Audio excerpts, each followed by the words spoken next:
சொல்கிறது பிறவியில் வர்றது ஒன்று, செயற்கையில் வர்றது ஒன்று.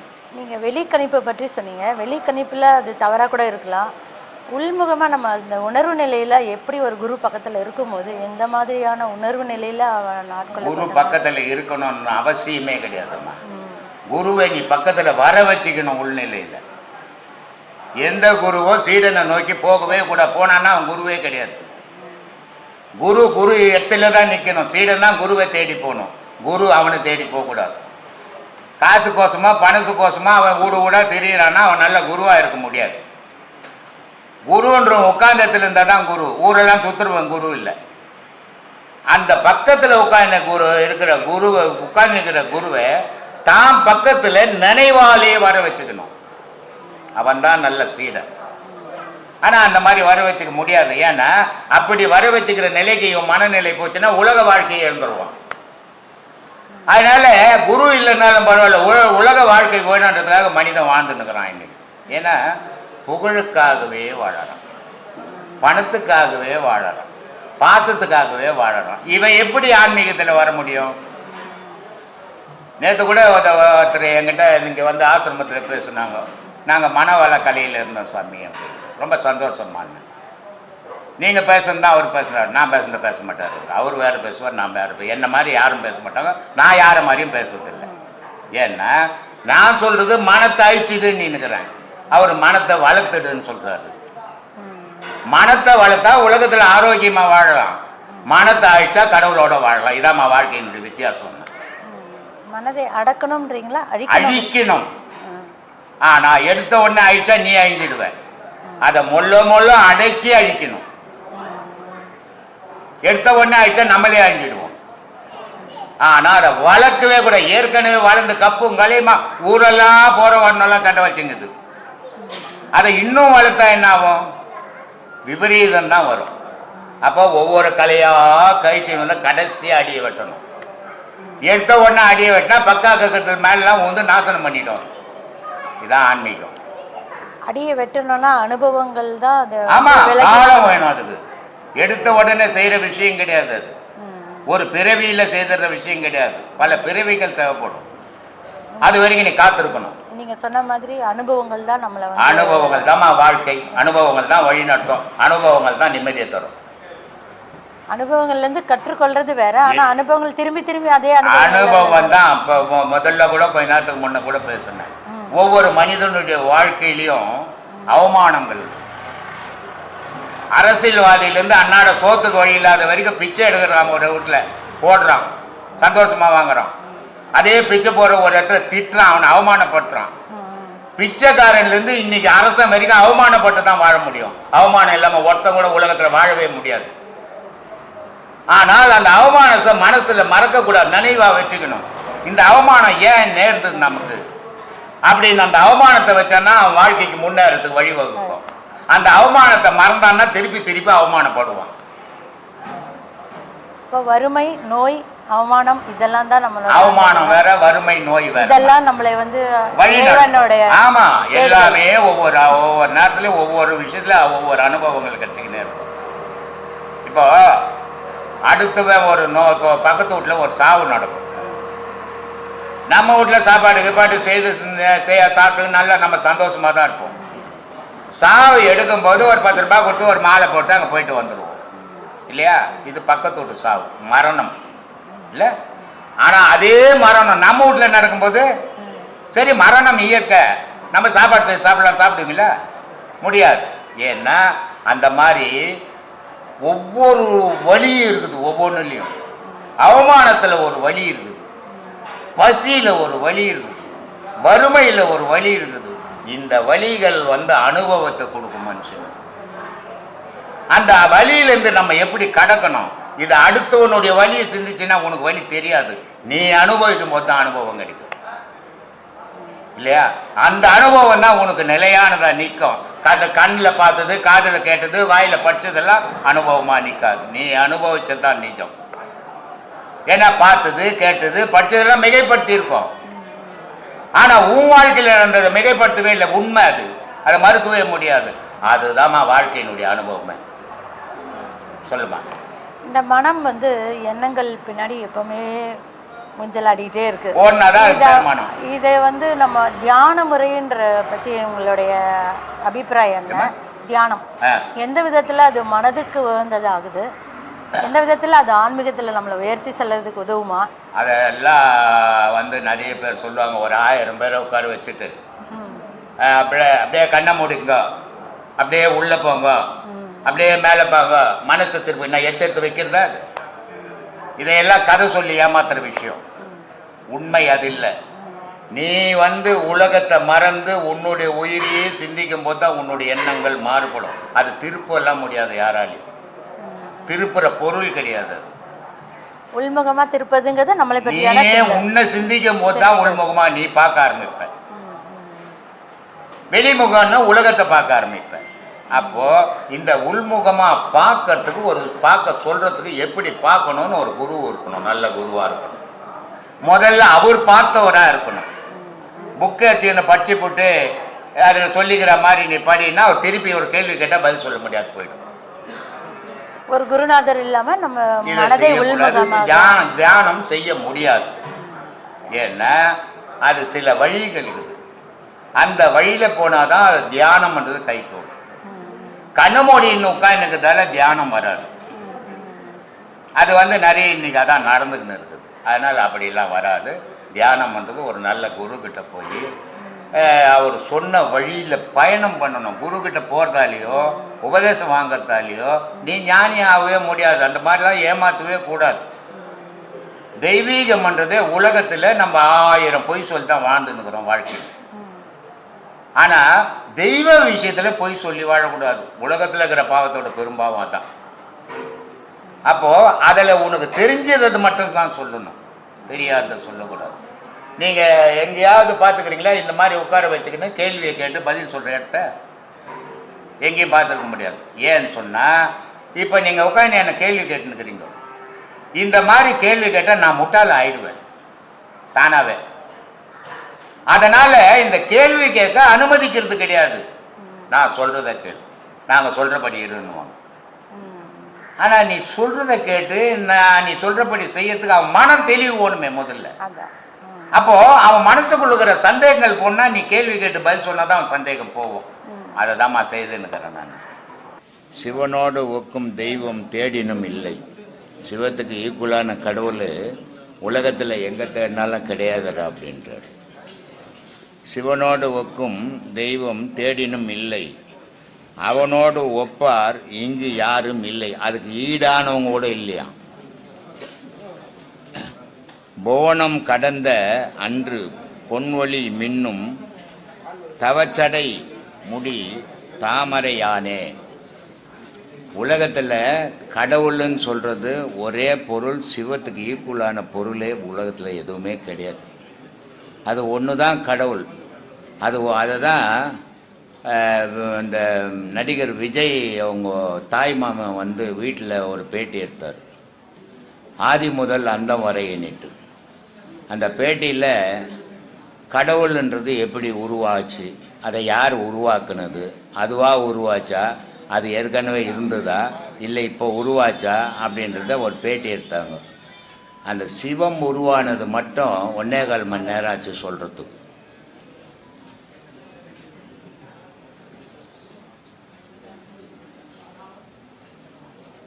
அந்த சிவம் உருவானது மட்டும் சொல்லவே 1.25 மணி நேரம் ஆச்சு. அதுக்கப்புறம் சக்தியை சொல்லணும், அதுக்கப்புறம் விஷ்ணுவை சொல்லணும், அதுக்கப்புறம் பஞ்சபூதத்தை சொல்லணும். இந்த பஞ்சபூதம் சேர்ந்து தான் நம்மளெல்லாம் உருவாக்குச்சு. நம்மளை கடவுளை எந்த கடவுளும் யாரையும் உருவாக்குறதே கிடையாது. கடவுளை யாரும் உருவாக்குறதே கிடையாது. எல்லாமே இயற்கை. இயற்கையிலேருந்து தான் வந்தோம், இயற்கையாகவே இறந்து போயிடுறோம். இங்கே வந்து கடவுள்ன்றது மனிதனுக்கு மட்டும்தான் உணர முடியும். இந்த மனிதன் மட்டும்தான் கடவுளை அடைய முடியும். ஏன்னா மனிதனுக்கு தான் 6 ஸ்தானங்கள் இருக்குது. மற்ற ஜீவராசிக்கு அந்த மாதிரி ஸ்தானம் கிடையாது. அதுக்கு உயிர் மட்டுங்கிறது மனம் இல்லை. அதனால் அதுக்கு ஊடு வாசல் பொண்டாட்டி புள்ளக்குட்டி பந்த பாசம் அதெல்லாம் இல்லாமல் வாழுது. மனிதனுக்கு மனம் இருக்கிறதால இந்த பாசத்திலெல்லாம் மாட்டிக்கின்னு பந்தத்தில் மாட்டிக்கின்னு அவன் கடவுளை வந்தவன் கடவுளை அடைய முடியாத அவதிப்படுறான். அதனால் கடவுள்ன்றது ஜாதிக்கு ஒரு கடவுள், மதத்துக்கு ஒரு கடவுள், தெருவுக்கு ஒரு கடவுள், ஊருக்கு ஒரு கடவுள் எல்லாம் கிடையாது. உலகத்துக்கு ஒரே கடவுள், அது பேரொளி, ஒளியும் ஓசையுமாகுது. அதுக்கு உருவமற்ற பொருள் அது, அதுதான் கடவுள். அந்த உருவமற்ற உயிர் தான் உனக்கு இருக்குது. உன் உயிருக்கு ஏதாவது அடையாளங்குதா? உன் உடலுக்கு அடையாளங்குது, உயிருக்கு அடையாளங்குதா? யார் உயிருக்காவது அடையாளங்குதா? எடுத்து காட்ட முடியுமா? காட்ட முடியாது. அப்படிப்பட்ட பொருள் தான் ஆன்மாவுக்கு அடையாளங்குதா? என்ன ஒரு நண்பர் கேட்குறாரு, ஒரு சீடர். அவர் டெய்லி நான் வேலைக்கு போயிட்டு நைட் ஷிஃப்ட் வந்துச்சுன்னா டே ஷிஃப்ட்டு சும்மா இருப்பேன். அப்போ சும்மா இருக்கும்போது அவர் கடை வச்சுருந்தார், அவர் பேப்பர் கடை, வெத்தலைப்பாக்கு கடைலாம். அங்கே போய் உட்காருவேன். அவர் டெய்லி என்ன கேள்வி கேட்பார், பதில் சொல்லுவேன். திடீர்னு ஒரு நாள் போகும்போது அவர் கேட்குறாரு, விஞ்ஞானம் வந்து சொல்லுது மனுஷனுக்கு மூளை தான் எல்லாத்துக்கும் மூல காரணமாக இருக்குது, மூளையால் தான் உலகம் மனுஷனை இயங்குறான் அப்படின்னு சொல்லிட்டு. அவர் நான் எதிர்பார்க்கவே இல்லை அவர் இது மாதிரி கேட்பாருன்னுட்டு. அவர் திடீர்னு இந்த கேள்வி கேட்டார். சரி, அவர் கேட்டார், என்ன பண்ணுற பதில் சொல்லி தான் நான் சொன்னேன், செத்தவனுக்கெல்லாம் மூளையப்பா எடுத்துட்டாங்க அப்படின்னு. உயிரா இல்லை, செத்து போய்க்கிறான். அவங்க தலையிலலாம் மூளை எடுத்துட்டாங்க, எல்லா தலையிலும் தான் மூளை இருக்கிற செயல்புரியலையே. அப்போ மூளை செயல்புரியத்துக்கு ஆன்மான்ற ஒரு பொருள் வேணும், அதுதான் சிவம். அந்த ஆன்மா இல்லைன்னு சொன்னால் உன் மூளை வேலை செய்யாது, மூளை வேலை செய்யலாம், உன் உடம்பு வேலை செய்யாது. அப்போது இந்த மூளை வேலை செய்யறதுக்கு என்ன வேணும்? இது எப்படி மாட்டதுனாக்கா, இப்போ நம்ம ஒரு ஆசிரமம் வச்சுக்கிறோம். நம்ம ஆசிரமத்தில் மெயின் போர்டு வச்சுக்கிறோம், மெயின் சுவிட்சு வச்சுக்கிறோம், எல்லாம் வச்சுன்னு இருக்கிறோம். ஆனால் இங்கே லைட்டை சுவிட்சை போட்டால், லைட்டை போட்டால் எல்லா லைட்டும் எடுத்து எல்லா ஃபேனும் ஓடின்னு இருக்குது. ஆனால் இதுக்கு ஆசிரமத்துக்கு லைன் வந்தால் தானே ஓடும். அந்த லைன் வர்றது தான் ஆன்மா. இங்கே இருக்கிறதெல்லாம் மற்ற நம்ம உடலுக்குள்ளே இருக்கிறது, மூளை இருக்குது, மனசு இருக்குது, உயிர் இருக்குது, இதெல்லாம் இருக்கிறது மற்ற பொருள் மாதிரி. அது மாதிரி உலகத்தில் இறைவன் ஒருவனே, ஜாதிக்கு ஒரு இறைவன் கிடையாது, மதத்துக்கு ஒரு பொழப்பு நட்டத்துக்காக வச்சுக்கின்றது தான் மதங்கள்லாம். மதம் ஆதியில் எதுக்காக வச்சான்னு சொன்னால், ஒரு மனிதனுக்கு தனிப்பட்ட மனுஷன் உதவி பண்ண முடியாது, ஒரு அமைப்பு வச்சா உதவி பண்ணலாம் அப்படின்றதுக்காக மதத்தை நிறுவனாங்க. இன்றைக்கி அந்த மதம் மாரி தெரியுது, அது மனுஷனை அழிச்சிக்குன்னு தெரியுது. வேற்றுமையை அன்பை உண்டாக்க வேண்டிய மதங்கள் வேற்றுமையை உண்டாக்கி பகையை வளர்த்துக்கின்னு ஒத்தனை வெட்டிக்கின்னு ஒத்தனை கொண்டுக்கின்னு இருக்கிறோம். மதம் அதுக்காக உருவாக்கப்பட்டதில்லை, மதம் நன்மையை செய்யறதுக்காக உருவாக்கப்பட்டது தான் மதம். அதனால் மதத்தை மறந்துடுங்க, கடவுளை மனசில் ஏற்றுங்க, கடவுளை நினைங்க, கடவுளை அடையறதுக்கு வழி தேடிக்குங்க. அதுதான் இங்கே சொல்லி கொடுக்குறோம். அதனால் அந்த மாதிரி பயணத்தில் போங்க. அதனால் சொல்கிறார் திருமூலர், அதுக்கு ஈர்க்கில் கடவுளே கிடையாதுறான்றார். சொல்கிறார், அதை எப்படி தீ எனும் வெய்யான், நெருப்பில் போட்டு கொளுத்தனா அது சாகாது, அதை அழிக்க முடியாது. தீ எனும் வெய்யான் புனலினும் தனியான், அது எதுலேயும் அதை ஆற்றிடவும் முடியாது, அதனுடைய வெப்பத்தை குறைக்கவும் முடியாது. அதனால் புலனினும் தனியான் ஆயினும் ஈசன் அருள் அறிவார் இல்லை. இப்படிப்பட்ட கடவுளை பற்றி அறிஞ்சிக்கிறவன் இல்லையடா உலகத்தில் அப்படின்றார். அதனால் ஆயினும் ஈசனை அருள் அறிவார் இல்லை, சேயினும் நல்லான், குழந்தையை விட நல்லவன்டா கடவுள். ஒரு குழந்தைய தெய்வமும் ஒன்றுன்னு சொல்கிறோம், கடவுள் அந்த குழந்தையை விட நல்லதான், அவ்வளோ தங்கமானவனா ஈசன். ஆனால் அதை அறிகிறவன் இல்லை, அதை சொன்னாலும் எடுத்துக்கிறவனும் இல்லை. அதனால் சொல்கிறாரு, ஆயினும் ஈசன் அருள் அறிவார் இல்லை, சேயினும் நல்லான், சேயினும் நல்லான் நனியவன் அன்பர்க்கு தாயினும் நல்லான். பெத்த தாயை விட குழந்தையை விட நல்லவன்டா, ஆனால் உலகத்தை பெத்த தாயை விட தங்கமானவனான்டா. அப்படிப்பட்டவனை நம்ம அறிய மாட்டேன்றமேன்னு வருத்தப்பட்டு சொல்கிறார் திருமூலர். இப்படிப்பட்ட தெய்வ வழிபாட்டை நம்ம உண்மையை தெரிஞ்சுக்கின்னு உண்மையில் பயணம் பண்ணணும். போலி வேஷம் போட்டுன்னு பொய்யான கடவுள் வழிபாட்டில் போகிறதுக்கு நம்ம சம்மதிக்கவே கூடாது. நமக்கு அது பண்ணுறவன் பண்ணி போட்டோம், நம்ம பண்ணக்கூடாது அப்படி. ஏன்னா நம்ம எப்போ நிஜத்தை தேடுறோமோ அந்த நிஜத்திலேயே பயணம் பண்ண தெரிஞ்சுக்கணும். அதனால் சொல்கிறார், இப்படி எல்லாம் இருக்குதுப்பா, சொல்லுப்பா. ஐயா, இப்போ ஒரு குழந்தை பிறகுது ஐயா, குழந்தை பிறந்து அது வாயை திறக்கும் போது தான் அது ஆன்மா உள்ள நுழையுன்னு சொல்லியிருக்கீங்க. ஆமாம். இப்போ அந்த குழந்தை பிறந்து வாயை திறக்கிறதுக்கு முன்னாடி அதுக்குள்ள உயிர் இருக்கா ஐயா? உயிர் இருக்குமா? ஆன்மா உள்ள நுழையறதுக்கு முன்னாடி குழந்தை பிறந்துடுச்சு, கையில வச்சிருக்காங்க. சரி, அப்ப அதுக்குள்ள உயிர் இருக்கா?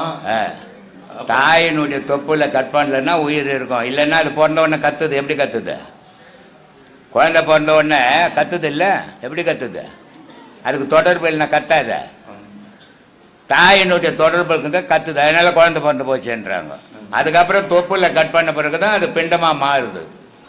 அதுக்கப்புறம் தான் ஆன்மா அதுக்கு சுயமாக போகுது. அது வரைக்கும் தாயினுடைய உயிரில் தானே அது வளர்ந்தது கர்ப்பத்தில். பின்ன உயிர் இல்லாத எப்படி வளரும் ஒரு பொருள்? செத்து போகாது வயிற்றுலையே. ஏன் இந்த விபரீத விளையாட்டெல்லாம் உனக்கு? இல்லை தெரிஞ்சுக்கலாம் தான். என்ன இதை தெரிஞ்சு என்ன பண்ண போற? உன்னை பற்றி தெரிஞ்சுப்பான்னா நீ என்ன டாக்டரா படிக்கிற? அதை பற்றி ஆராய்ச்சி பண்ணுறதுக்கு. சரிங்க ஐயா. இப்ப நம்ம இந்த ஆன்மீக சாதகம் செஞ்சுட்டே இருக்கும்போது, தொடர்ந்து செய்யும் போது நமக்கு வந்து வீட்டுல இருக்கிற பற்று குறைஞ்சி நம்ம வீட்டை விட்டு போயிடணுன்ற மாதிரி எண்ணங்கள் வருமா ஐயா?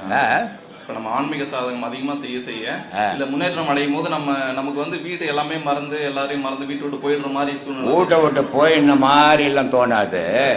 எல்லாம் எதை பார்த்தாலும் வெறுப்பா இருக்கும், எதை பார்த்தாலும் பொய்யா தெரியும். இவ்வளவு நாள் இதெல்லாம் கண்டு நம்ம மெய்யின்னு இருந்தோம். ஆனால் இது இப்போ எல்லாம் எல்லாமே பொய்யா இருக்குது அப்படின்ட்டு. இப்போ ஒரு 2 மாதத்துக்கு முன்னே நார்வேலேருந்து ஒரு அம்மாவும், தர்ஷினின்னு ஒரு அம்மாவும், டென்மார்க்லேருந்து சாந்தின்னு ஒரு அம்மாவும் வந்து இங்கே உபதேசம் வாங்கினாங்க. இப்போ அவங்க கும்பாபிஷேகத்துக்கெல்லாம் இங்கே தான் இருந்தாங்க. அதே மாதிரி கனடாவிலேருந்து சிவானிட்டு ஒருத்தர் இருந்தார். அந்த அம்மாவுக்கு 4 உபதேசம் தான் கொடுத்தோம். 10வது வாசல் திறந்துடுச்சு அந்த அம்மாவுக்கு. அந்த மாதிரி என்ன சொல்கிறாங்க, எல்லாமே பொய்யா இருக்குது சாமி, வீடு இல்லை, வாசல் இல்லை, எல்லாமே ஒளியாக இருக்குதுன்னாங்க. ஏன்னா இந்த பொய்யான உடல் இருக்கிற வரைக்கும் பொய்யான தோற்றங்கள்லாம் தெரியும்.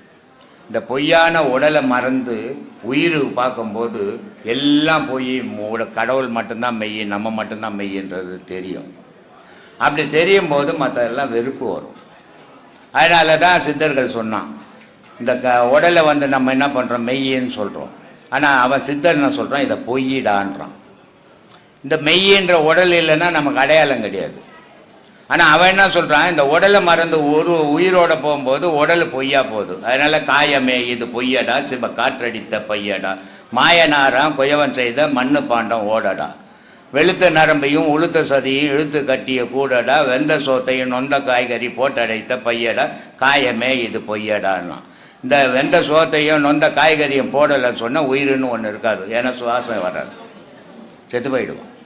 இங்கே கடவுளுக்கே வேலை எல்லாம் போயிடும். எந்த கடவுளாலேயும் இந்த சோறுன்றது ஒன்று இல்லை, ஆகாரன்றது ஒன்று இல்லைன்னா யாரையும் காப்பாற்ற முடியாது. எந்த உலகத்தில் இருக்கிற கடவுளை அத்தனை பேர் சேர்ந்தா கூட காப்பாற்ற முடியாது. அப்போது மனிதனை காப்பாற்றின்னு இருக்கிறது உணவு. மனிதனை மட்டும் இல்லை, உயிரினங்கள் உலகத்தில் அத்தனையும் காப்பாற்றுறது. புல்லு பூண்டு கூட மழைன்ற நீர் இல்லைன்னா வாழாது. காட்டில் ஒரு மிருகம் இல்லைன்னா, உணவு இல்லைன்னா ஒரு ஜீவராசி கூட காட்டில் இருக்காது. மனிதனுக்கு உணவு இல்லைன்னா மனுஷன்ற உணவு ஒருத்தர் இருக்க மாட்டான். கடவுள் எல்லாம் அப்புறம்தான். ஆதியில் கடவுளாக இருந்தான், இயற்கையை வழிபட்டான், சுழுபட்சமாக இருந்தான், கவலை இல்லாத இருந்தான். ஆனால் இன்னைக்கு மனிதன் அவனுக்கு ஒரு கடவுளை தயார் பண்ணின்னு கும்பிட்டுன்னுக்குறான். அதனால் வேற்றுமையை உண்டாக்கி, பகையை உண்டாக்கி, ஒத்தனை அழிச்சு ஒரு நாட்டை ஒரு நாடு அழிக்கலான்ட்டு திட்டம் போடுறான். அப்போ வேற்றுமை வரக்கூடாதுன்னா சமமான மனநோக்கத்தோடு போகணும்.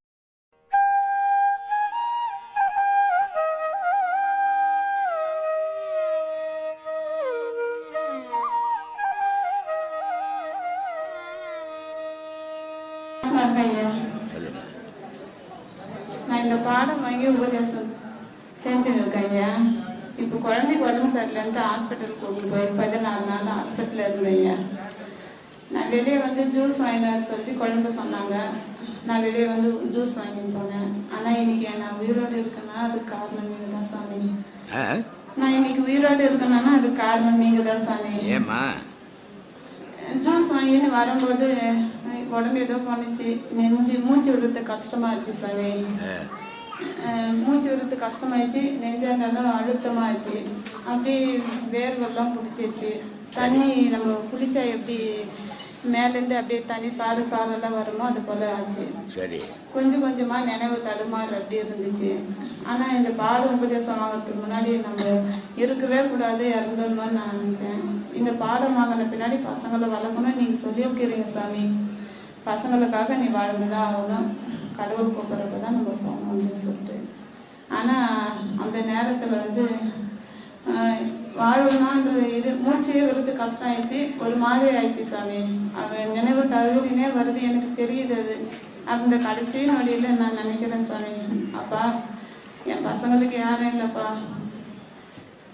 நான் உயிரோடு இருந்தால் தான் என் பசங்களுக்கு அப்படின்ட்டு நினைக்கிறேன். அந்த ரோட்லேயே ஃப்ளாட் பார்க்கில் விழுந்துட்டேன் சாமி. அப்புறமா அதுக்கு மேலே யார் என்ன எடுத்துமே ஹாஸ்பிட்டலில் சேர்த்தாங்க அதெல்லாம் எனக்கு தெரியாது சாமி. எமர்ஜென்சியில் 1.5 மணி நேரம் பொறுத்து எனக்கு நினைவு வந்துச்சு. அப்புறமா ஹாஸ்பிட்டலில் இருக்க டாக்டருங்கெல்லாம் கேட்டாங்க, வீட்டுக்கு தகவல் கொடுக்கணும், வீட்டுக்கு சொல்லணும், நீங்கள் ஃபோன் நம்பர் கொடுமா அப்படின்னாங்க. யாருக்கு? வீட்டில் இருக்கிறவங்களும் வர வைக்கிறதுக்காக. நான் எமர்ஜென்சியில் என்ன வச்சுருந்தேன் சாமி. 1.5 மணி நேரம் பொறுத்து தான் எனக்கு நினைவு. ஏன் வீட்டில் இருக்கிறவங்களுக்கு வரணும் நீ ஹாஸ்பிட்டல்? நான் எமர்ஜென்சியில் இருந்தேன் சாமி. இல்லைம்மா, பையனுக்கு தானே பார்க்குற? பையனுக்காக தான் போனேன் சாமி. அங்கே 14 நாள் இருந்தேன். அவன் ஜூஸ் வேணும்ட்டு வெளியே வந்தான். அவன் வெளியே வரும்போது இது போல் உடம்பாயி நான் பிளாட்பாரத்தில் விழுந்துட்டேன் சாமி. அப்புறமா யாருன்னு தெரியல, என் ஆம்புலன்ஸில் எடுத்துன்னு போய் எமர்ஜென்சியில் சேர்த்துருக்காங்க சாமி. யாரோ ஒருத்தர் உதவட்டும். அப்போ 1.5 மணி நேரம் பொறுத்து வந்து எனக்கு நினைவு வந்த பின்னாடி வீட்டில் ஆளுங்களுக்கு சொல்லணுமா வரட்டும் அப்படின்னாங்க. எனக்கு யாருமே இல்லை. மனிதன் வந்துமா, மனித வாழ்வு தான் கொஞ்ச நேரத்துக்கு முன்ன கூட சொன்னேன். தனக்காக வாழறது மட்டும் வாழ்க்கை இல்லை, பிறருக்காகவும் வாழணும், உலகத்துக்காகவும் வாழணும். அதான் வாழ்க்கை.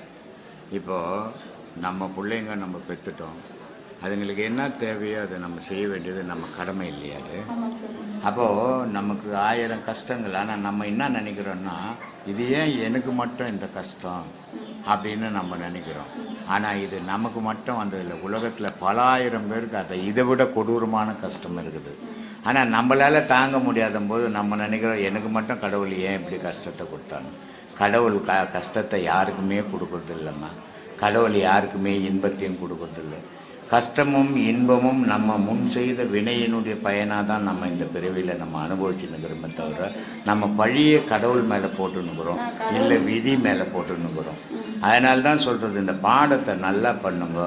துக்கம்ன்றது மனுஷனுக்கு இயற்கை. இந்த உலகத்தில் ஏதோ ஒரு மரம், அம்மா செத்து போடுவோம், அப்பா செத்து போடுவான், புருஷன் செத்து போடுவான், பொண்டாட்டி செத்து போடுவோம், புள்ள செத்து போடுவோம், ஏதோ ஒரு துக்கம் ஒவ்வொரு மனிதனையும் தவழுக்குன்னு தான் இருக்கும்.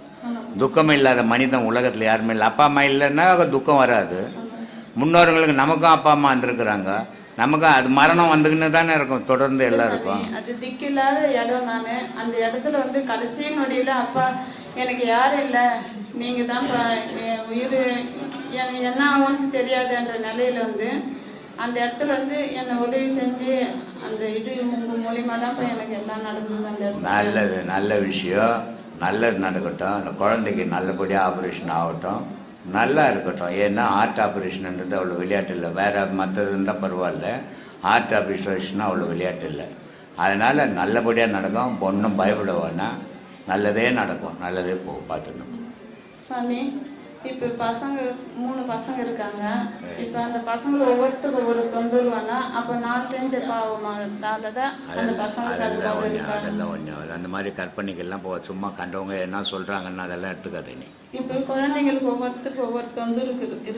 ஒருத்தனை காது கேட்காது, ஒருத்தவங்க இது போல ஏதோ ஒரு தொந்தரவு. இது வந்து அதனால நான் பாவம் செஞ்சதால அதெல்லாம் இருக்கட்டும். கை கால் நல்லா இருக்கட்டும், நல்லா கஷ்டப்பட்டு வாழட்டும். ஒரு காது கேட்காத போகிறதால ஒன்றையும் சாதிக்க போகிறதில்ல. ஒரு பையன் நம்ம வக்கீல் ஒருத்தங்கிறான், உங்கள் ஊர் பக்கம் திருப்பத்தூர்லேருந்து தான் வருவான். அவன் குழந்தைங்க 2 குழந்தைங்களுக்கு சுத்தமாக 2 ஆம்பளை பசங்க, 3 ஆம்பளை பசங்க, 2 பசங்களுக்கு சுத்தமாக காது கேட்காது. எங்கேயோ எத்தனை போய் பார்க்குறான், என்னென்னமோ டெஸ்ட் பண்ணுறான், ஒன்றுமே முடியல. அப்போ அவன் என்ன 2 பிள்ளைங்களுக்கு, ஒரு பையன் மட்டும் நல்லா இருக்கிறான், 2 பிள்ளைங்களுக்கு காது கேட்கல. இது வந்து அந்த குழந்தைங்க செய்த கர்ம வினைமா. ஒரு தாயினுடைய கர்ப்பத்திலேயே குழந்தைக்கு பாவம் சேருது, குழவின்னு பேர் அதுக்கு. அந்த குழந்தைய கர்ப்பத்திலே இருக்கும்போது சிலது குருடாக போயிடும், கால் நொண்டியாக போயிடும், கை நொண்டியாக போயிடும். இதுக்கெல்லாம் காரணம் என்னென்னா தாயினுடைய உணவு பழக்கம். சரியான உணவு கிடைக்காததால் தாய் கர்ப்பமாக இருக்கும்போது சில பெண்களுக்கு சரியான உணவு கிடைக்காததால் கண்ணு குருடாக போயிடும், காது செவிடாக போயிடும், கால் மூடமாக போயிடும். இது மாதிரிலாம் இதனால் இதெல்லாம் பாவம்னு சொல்லிட முடியாது. அதே நேரத்தில் சில பெண்களுக்கு வந்து அளவு மீறி தீனி கிடைக்கும், சாப்பிட்டு பால் பண்ணிடுவாங்க குழந்தைங்கள. இது மாதிரி நடக்கும். இது அந்த குழந்தைங்க செய்த பாவமே தவிர நம்ம செய்த பாவங்கள் இல்லை. ஆனால் அந்த குழந்தைங்க வேதனைப்படும் போது பெற்றவங்க மனசு உறுத்தும், அந்த உறுத்தல் இருக்கும். அதை என்ன பண்ணுறது, நடந்து போச்சு, நடக்கக்கூடாது, நடந்து போச்சு, நம்ம தான் அட்ஜஸ்ட் பண்ணி போகணும். இது திரும்பி திரும்பி நீ அதையே இது யோசித்துக்கின்னு இருந்தீங்கன்னாக்கா அதே கவலை வந்து ஒன்று மூடிடும். அதை யோசிக்கவே கூடாது. சரி, எது நடக்குதோ, கடவுள் எந்த வழி விட்றானோ விடட்டும், நான் பயணம் பண்ணிக்கினே இருக்கிறேன்னு போய்க்கினே இருக்கும். அதுதான் உனக்கு தைரியத்தை கொடுக்கும், அவங்கள நல்லா வாழ வைக்கும். சரி, நிறைய பெங்களூர் போட்டவங்க காலையில் 4லேருந்து 6 மணி வரைக்கும் குளிச்சுட்டு ஜபம் பண்ணுறது சாமி. கிறிஸ்டின்லேருந்தியா? இல்லை, ஜபம்னு வருது. இல்லை, ஜபம் கிறிஸ்டின்ல தான் அவங்க தான் இந்த ஜபம் பண்ணுறது, இந்த பூசை பண்ணுறது, இதெல்லாம் அவங்க பண்ணுறது தான். உனக்கு வருதுன்னா நீ அதில் தான் இந்த வந்திருக்கிற. சொல்லு. இல்லை எல்லாம் போய் பேசக்கூடாது. நான் இந்து சாமி. நீ இந்து தான். கிறிஸ்துவெல்லாம் என்ன அவன் பிறக்கும்போது கிறிஸ்துவன் அவன் பிறக்கான். இங்கே பிறக்கும்போது வெள்ளைக்காரன் வார்த்தைக்கு முன்னே இந்தியாவில் எல்லாம் இந்து தான். வெள்ளைக்காரன் வந்த பிறகு தான் கிறிஸ்துவ நான் மாறினோம். வெள்ளைக்காரன் கூட மாற்றலை, இங்கேருந்து போய் மாறினவங்க தான் மாற்றினாங்க. கிறிஸ்துவன்றது ஒரு பிறப்பே கிடையாது, மனிதன் தான் பிறப்பு, மதம் பிறப்பே கிடையாது. சொல்லு. குளிச்சுட்டு வந்து இது பண்ணுறது, அது அப்புறமா காலையில் சூரிய நமஸ்காரம் பண்ணுறது. சூரிய ஒளி சின்ன குழந்தை இருக்குது, அது பிறந்த குழந்தை தானே. அதுக்கு சூரியன் சந்திரன் தெரியுமா? தெரியாது. ஆனால் பெற்றவங்க போய் சூரிய ஒளியில் காட்டு குழந்தை அப்படின்றாங்க. எதுக்கு? கண்ணு நல்லா தெரியறதுக்கு இல்லை, சூரியன்லேருந்து ஒரு சக்தி கிடைக்குது. அது மனிதனுக்கும் கிடைக்குது, குழந்தைக்கும் கிடைக்குது, இந்த உலகத்துக்கும் கிடைக்குது. சூரியன் ஒன்று வரலன்னா இங்கே ஒரு உயிர் கூட இருக்காது, ஒரு கடவுள் கூட இங்கே நிற்காது. கடவுள் அஞ்சு எடுத்து போடுவோம். அதனால சூரியன் தான் எல்லாத்துக்கும், சூரியனும் சந்திரனும் தான் இந்த உலகத்தை காப்பாற்றினுக்குது. அதான் கடவுளை. அதனால அந்த சூரிய வெப்பம் வந்து இந்த குழந்தை கண்ணில் பட்டதுன்னா கண்ணு நல்லா தெரியும், உடல் ஆரோக்கியமாக இருக்கும், வளர்ச்சி வரும். சூரிய ஒளி படாத இடங்கள் வளர்ச்சி இருக்காது, குன்னி போயிடும். ஒரு பயிர் விவசாயம் வச்சுன்னா வெயில் படலைன்னா அந்த இடத்துல பயிர் சரியாக வராது. ஆமாம், அந்த ஒளி விழுந்தாதான், சூரிய ஒளி விழுந்தாதான் அந்த விவசாயமே நல்லா வளருவாங்க. அது மாதிரி இந்த குழந்தைங்களை எடுத்துன்னு போய் அந்த சூரிய ஒளியில் காட்டுவாங்க, அந்த குழந்தை வளரணும்னுட்டுக்காக, அதுக்காக காட்டுறாங்க. மூன்றும் ஒரே இடத்தில் இருக்கு, அது எதற்கு? என்னது எழுதின்னு வந்துட்டுக்கிறீங்க?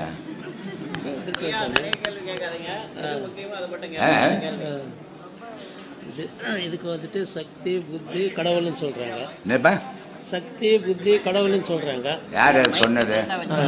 யார் சொன்னது? சக்தி முத்தி கடவுளா அப்படின்னு யார் சொல்லிக்கிறது?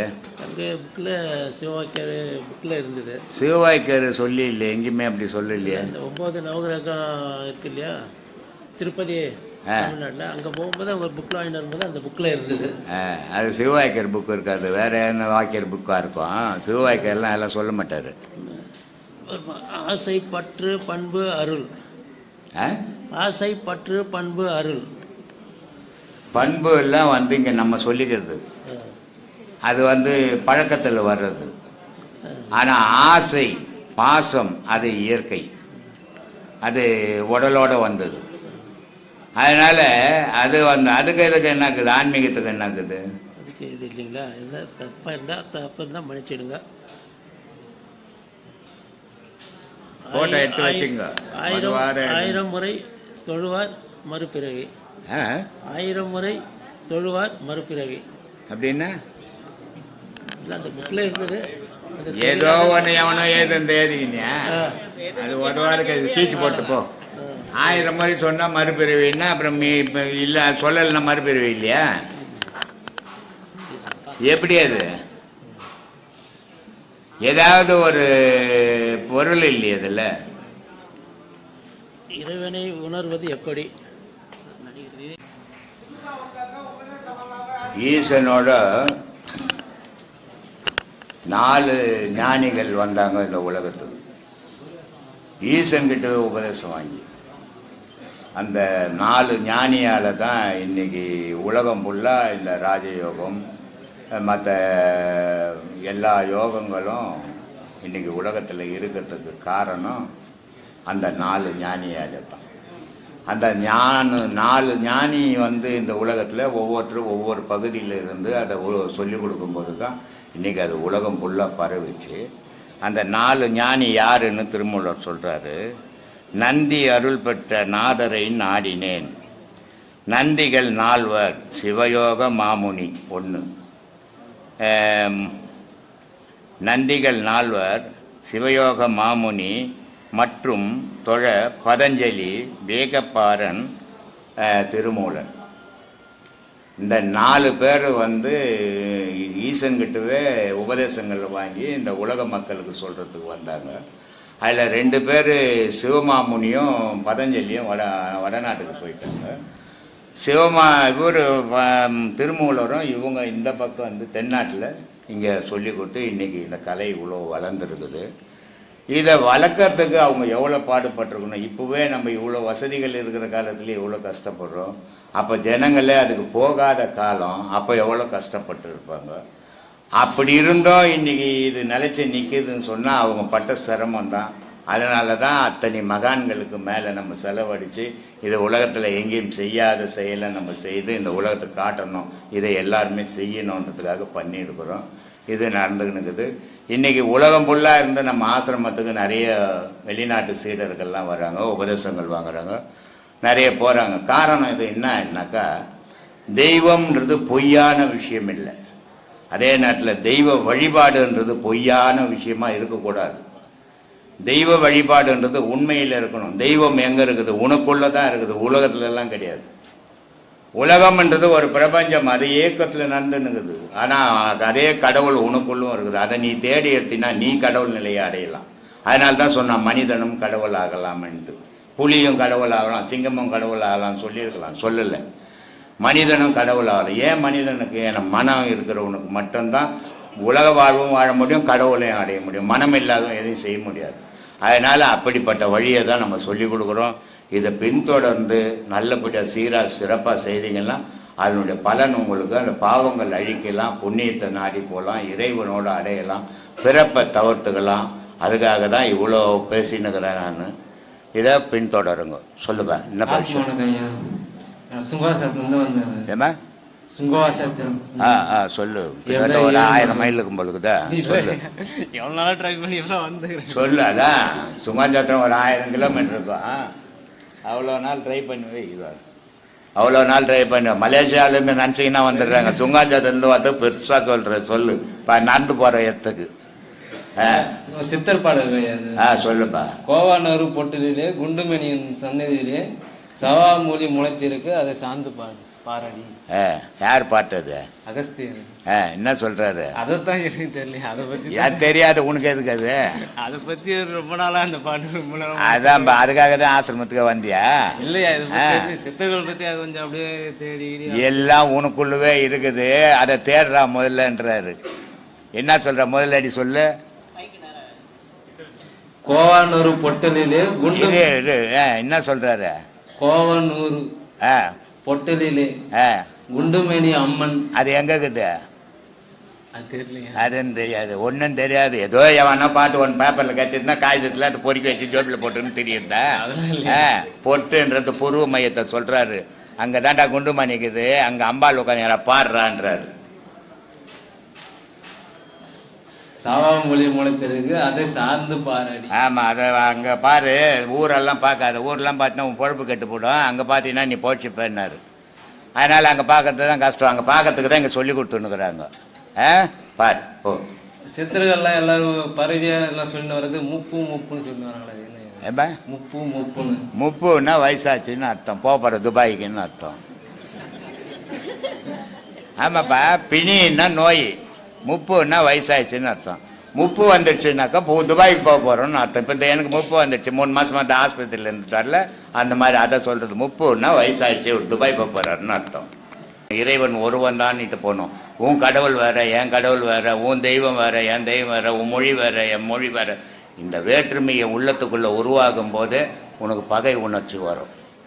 இதையெல்லாம் இந்த பாடம் பண்ணும்போது எல்லாம் ஆகும்போது இதெல்லாம் பொய்யா இருக்குதுன்றது தெரியுது. அதனால் வீட்டெல்லாம் போக மாட்டேங்க. வீட்டெல்லாம் போக முடியாது. வீட்டு போனோன்னா அதுக்கு இந்த உபதேசமே தேவையில்லை, தானாகவே ஓடி போடுவான் எத்தனையோ பேர். நான் எதுக்கு போயிருந்தேன்? கைலாசம். அங்கே போனாக்கா நிறைய பேர் உட்காந்துன்னு இருக்கிறான். என்னடா அது இவ்வளோ பேர் எல்லாம் ஹிந்தியில் தான் பேசுகிறான். அதை லைனாக உட்காந்துங்கிறதுல பார்த்தா 2 பேர் தமிழை மாதிரி இருந்தான். அவனை கேட்டேன், என்னப்பா தமிழ் தெரியுமா? தெரியுங்க. ஏன் தமிழில் பேச மாதிரி? இல்லை, இங்கே எல்லாரும் ஹிந்தியில் தான் பேசுவாங்க அப்படின்னு. சரின்னு பேசிட்டு எதனா ஞானம் தெரியுமா? அதெல்லாம் ஒன்றும் கிடையாதுங்க. வீட்டில் இருந்து பயந்து நீங்கள் ஓடியான்ட்டோம் வந்து 10 வருஷம் ஆச்சு 15 வருஷம் ஆச்சு. ஏன்னா ஞானத்துக்கு அதெல்லாம் கிடையாது. அவன் அம்மா செத்துது, நடிகர் பிறந்தது, இந்த சாப்பாடு வருது சாப்பிட்றோன்றோம். அது மாதிரி எங்கே போனாலும் ஓடி போகிறவனுக்கு ஞானமே இந்த உபதேசமே தேவையில்லை, தானாகவே ஓடி போடுவான். ஆனால் இந்த உபதேசம் வாங்கி இருக்கிற இடத்துல சாதிக்கணும். ஓடுறது பயந்து போடுறது. சாதனைன்றது நீ இருக்கிற இடத்துல இல்லறத்திலே இருந்து பொண்டாட்டி கூடவே இருந்து சாதிக்கணும். அதுதான் சாதனை. ஓடி போய் நான் பொண்டாட்டியை விட்டுறேன் புள்ளியை விட்டுறேன்னா அது சாதனை கிடையாது, அது பயம். அது பேர். அது இருக்கக்கூடாது. அது இருந்ததுன்னா நீ எங்கே போனாலும் உன் மனசு வீட்டு மேலே தான் இருக்கும். அதனால் அப்படிலாம் இருக்கக்கூடாது. இருக்கிற இடத்துல நீ எல்லா வேலையும் செய்யணும், எல்லாம் செய்யணும், எல்லா உலக விஷயங்களில் ஈடுபடணும். ஆனால் உன் மனம் எதுலேயும் ஒட்டாமல் வாழணும்.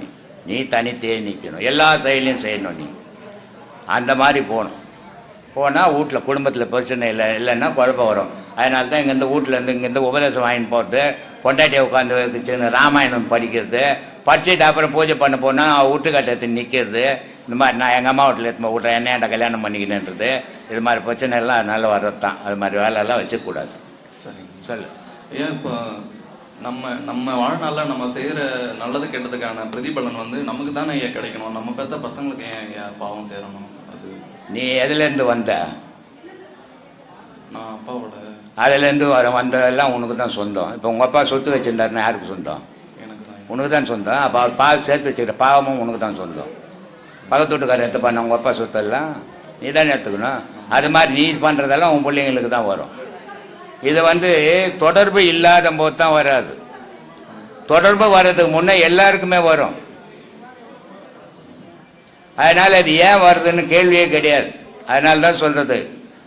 அபிமன்யு வயிற்றில் இருக்கும்போது கிருஷ்ண பரமாத்மா சுபதிரை கிட்ட சொல்கிறாங்க, மகாபாரதத்தில் துரோணர் பீஷ்மர்னுடைய இது யூகத்தை உடைக்கிற ஆற்றல் வந்து அர்ஜுனனுக்கு தான் உண்டு, வேறு யாரும் உடைக்க மாட்டாங்க அப்படின்னு.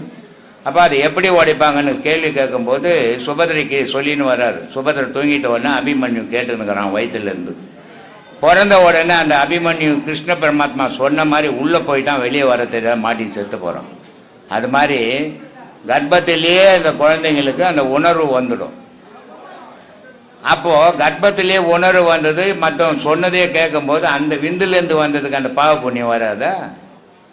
அப்படி வர்றதுதான். ஒவ்வொரு தாய் தாப்பனுடைய விந்துலேருந்து பிறக்கிறதுக்கு முன்னாடி அவன் என்னென்ன செய்தானோ அத்தனை இவனுக்கு சொந்தம். இவன் பிறந்து இவன் வளர்ந்த பிறகு இவன் செய்கிற பாவ புண்ணியம் இவனுக்கு சொந்தம், தாய் தாப்பு வந்து வராது. சொல்லு. அந்த பாவத்தெல்லாம் தீர்க்கறதுக்கு ஒரே வழி இதில் மட்டும்தான் தீர்க்க முடியும். எந்த உலகத்தில் பாவம் பண்ணியோ அந்த உலகத்திலே புண்ணியத்தை பண்ணணும். பண்ணினா தான் சமமாக ஆகும். அது நீ அதை விட்டுட்டு அவங்க பாவம் பண்ணிட்டான், அதை முடிஞ்சு போச்சு, இனிமேல் நான் அதெல்லாம் செய்ய மாட்டேன்னா அது இருந்துக்குன்னு தான் இருந்துருக்கோம். சொல்லு. அதனால் செய்தது நன்மை. நம்மளால் இப்போ ஒரு 1000 ரூபாய் நான் சம்பாதிக்கிறேன், ஒரு 500 ரூபாய் உலகத்துக்காக செய்துடுறேன், ஒரு 500 ரூபாய் என் குடும்பத்துக்காக செய்துக்கிறேன். அப்போ நான் எங்கே பாவத்தை பண்ணணும் அங்கேயே நான் புண்ணியத்தை பண்ணிடுறேன். அப்போ எனக்கு நான் சமமாக ஆயிடுறேன். அந்த மாதிரியான மனோபாவத்தை ஏற்படுத்திக்கணும். அதுதான் ஆன்மீக வழி. ஆன்மீகம்ன்றதே என்ன? அடுத்தவனுக்கு கொடுத்து வாழறது ஆன்மீகம். அடுத்தவங்ககிட்ட இருந்து எடுத்து வாழறது அது மிருக வாழ்வு. மனிதன்றவனை கொடுத்து வாழறவன் தான் மனிதன், எடுத்து வாழறது மிருகம். மிருகம் மாதிரி வாழக்கூடாது. இவ்வளோ நாள் எப்படி ஒன்றா வாழ்ந்துடலாம். இனிமேல் நமக்கு இந்த பக்குவம்லாம் தெரிஞ்ச பிறகு மனிதனாக வாழ பழகுங்க. பார்க்கறதுக்கு எல்லாரும் மனித மாதிரி இருப்பான், ஆனால் குணங்கள் மனித மாதிரி இருக்காது, மிருகம் மாதிரி இருக்கும். அதனால தான் நான் சொல்கிறது, மனித மாதிரி இருக்கிறது பெருசு இல்லை, மனித மாதிரி பழகுங்க அப்படின்றது. அதனால் மனிதனாக மாறும்போது மனோபாவம் பக்குவப்படும் போது எல்லாம் ஒன்று தான் அப்படின்ற நினைப்பு உண்டாகும். சொல்லுங்க. ஐயா, ஒரு சில பெரியவர்கள் சொல்லியிருக்காங்க, ஒவ்வொருத்தரோட பிறப்பும் வந்து வெவ்வேறு காரணத்துக்காக பிறந்திருக்கிறாங்க. மற்றவனை பார்த்து நீ கஷ்டப்பட்டு வாழாத, மற்றவனை பார்த்து புறமாப்படாத, அவன் வேற காரணத்துக்காக பிறந்திருக்கான், நீ வேற காரணத்துக்காக படைக்கப்பட்டிருக்க அப்படின்றாங்க. அப்போ நம்ம எந்த காரணத்துக்கு எந்த நோக்கத்துக்காக பிறந்திருக்கோம்னு தெரிஞ்சுக்க முடியுமா ஐயா?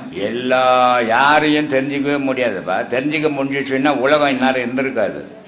ஏன்னா ஆதியில் வந்து போன பிறப்பினுடைய நோக்கமே இந்த பிறப்பில் உனக்கு தெரிஞ்சிருந்ததுன்னா உலகம் இந்நேரம் இருந்திருக்காது. ஒருத்தன் வெட்டி கொண்டுட்டு இருப்பான் எப்போவோ. இது இந்த உடல் இருக்கிற வரைக்கும் தான் இந்த பிறப்பில் நீ என்ன செய்துன்னுக்கிறேன்னு தெரியும். இந்த உடல் விழுந்த உடனே அது மறந்து போயிடும். அது மறந்தால்தான் உலகம் இருக்கும். மறக்காத ஞாபகம் இருந்ததுன்னா உலகமே இருக்காது. அதனால் யாருமே எதையுமே தெரிஞ்சிக்க முடியாது. தெரிஞ்சுக்கிறதெல்லாம் ரகசியம், தெய்வ ரகசியம்னு பேர் அது. அதை தெரிஞ்சுக்கிற நாள் வரும். எப்போ வரும்? அதை தான் அவைக்கிட்ட கேட்குறாங்க, அம்மா நான் முப்பிறவியினுடைய நிலையை பற்றி தெரிஞ்சுக்கணும் அப்படின்னு. சரி, முப்பிறவியினுடைய நிலையை பற்றி தெரிஞ்சுக்கலாம். இப்போ நீ ஞானி ஆகிட்ட. முப்பிறவியில் போன பிறவியில் நீ பணக்காரனாக இருந்த. இப்போ ஞானத்தை விட்டுட்டு திருப்பி பணக்காரனாக போவியா? போக மாட்டேன். அப்புறம் எதுக்கு பாது அப்படின்னு. அது மாதிரி நம்ம போன பிறப்பில் என்ன வரணும், இப்போ எதுக்காக வந்துக்கிறோம், என்ன செய்துக்கிறியோ அதுக்காக வந்துக்கிற நீன்னு அர்த்தம். இப்போ நீ என்ன செய்துன்னுக்கிற, நீ அதுக்காக தான் வந்த. அது இல்லைன்னு சொன்னால் நீ இந்த செயலை நீ செய்ய மாட்டேன். அதனால் எல்லா மனிதர்களும் எதுக்காக வந்தான், பூமியில் ஜனனம் பண்ணணும்னா மரணம் அடைவான். ஜனனமும் மரணமும் இயற்கை. இந்த ஜனன மரணத்துக்குள்ளே இறைவன்ற ஒருத்தனை பிடிக்கணும். அதுக்காக மனித அனுபவமும் மனிதன் அடுத்தவனுக்கு நன்மையை சொல்கிறதுக்கும் அந்த அனுபவத்தை எடுத்து அடுத்தவனுக்கு விளக்கிட்டையும் மறையிறதுக்கு தான் மனிதனும். மற்ற ஜீவராசி பேசாது, மற்ற ஜீவராசி ஒருத்தர் நடத்தாது. உலகம் உற்பத்தி, கடவுளுக்கு அடுத்தபடி மனிதனுடைய வாழ்வு. மனிதன் எதுக்காகன்னா கடவுளை பற்றி பேசணும். அதுக்காக படைக்கப்பட்டவன் தான் மனிதன். ஆனால் இவன் கடவுளை பற்றி பேசாது, இவனை பற்றி பேசிக்கிறான், தன்னை பற்றி பேசிக்கிறான், தான் குடும்பத்தை பற்றி பேசிக்கிறான், உலகத்தை பற்றி பேசிக்கிறான். அதெல்லாம் முக்கியம். கடவுளை பற்றி பேசணும்.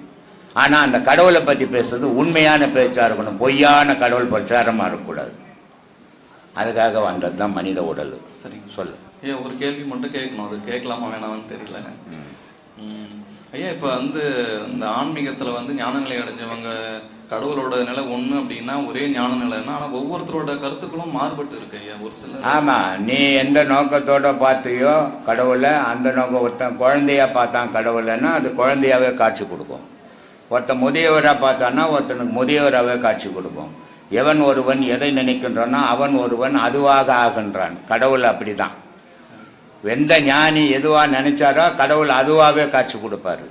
அதனால அதுக்கு ஏற்ற மாதிரி சொல்ல, ஒருத்தன் கண்ணன்வார், ஒருத்தன் முருகன்வார், ஒருத்தர் சிவன்வார், ஒருத்தர் அம்பாள்ன்வார். ஆனால் எல்லா பொருளும் ஒரு பொருள் தான். அது இவனுடைய நினைப்புக்கு ஏற்ற மாதிரி. இப்போ நீ உன் வீட்டில் 4 குழந்தை பிறந்து 4 குழந்தை ஒரே பேர் வைப்பியா, வேறு வேறு பேர் வச்சுப்பில்ல? அது மாதிரி தான் கடவுள் கொடுப்போம். அது ஆகி போயிடுச்சு. சொல்லு. ரொம்ப நன்றி.